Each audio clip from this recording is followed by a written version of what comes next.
오늘 김정은이 김정일의 생일을 어떻게 보내는지 지켜봐야 하겠지만 아마 러시아에 무기를 팔아 벌어들인 외화로 구입한 외국산 고급 술과 러시아산 캐비어 등이 한국과 쿠바의 수교 소식 때문에 목구멍으로 넘어가지 못할 겁니다. 윤석열 정부가 이뤄낸 대한민국과 쿠바 간의 수교는 노태우 정부 시기 실현한 한국과 중국, 한국과 소련 수교의 복음과는 역사적 사변으로 역사에 기록될 것입니다.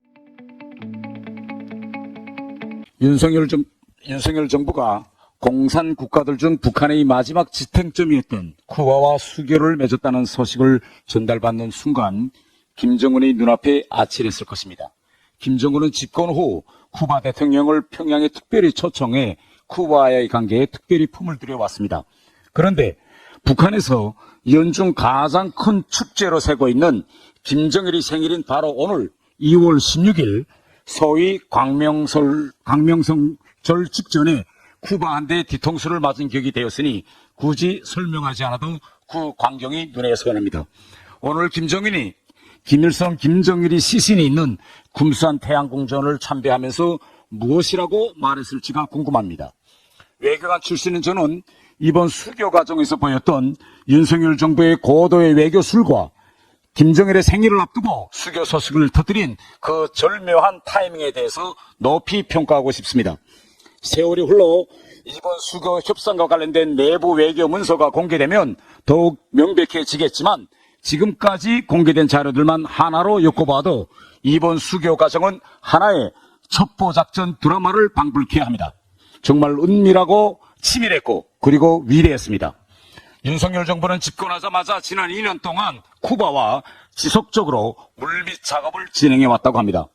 지금으로부터 바로 2주 전인 지난 1월 31일 쿠바 측이 코로나 기간 비워놨던 평양 주재 쿠바 대사 자리에 신임 대사를 급파하여 신임장을 제정하고 평양 언론들이 북한의 반미 전선이 더욱 공고해진다고 여론전을 펼 때까지만 해도 한국과 쿠바가 수교 협상의 마지막 과정에 진입했을 줄은 그 누구도 꿈에도 상상할 수 없었습니다.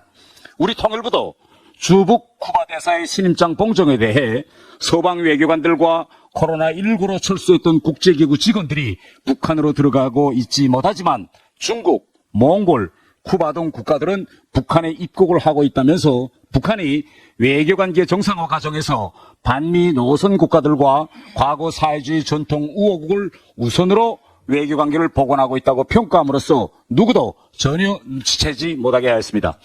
지금 와서 돌이켜보니 쿠바 정부가 중국, 몽골 다음으로 평양에 대사를 급파한 것도 한국과 쿠바 간의 수교 소식을 북한에 공식 통보할 사전 준비 과정의 일환이지 않았는가 생각되며 주북 쿠바 대사의 첫 외교 공식 활동이 한국과 쿠바 간의 수교 결정 통보였을 것입니다.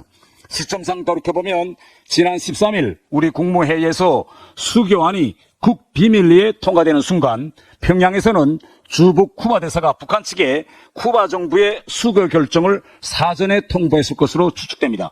아마 북한 지도부가 발칵 뒤집혀졌을 것이고 김정은이 이게 무슨 소리냐고 화들짝 놀랐을 것입니다.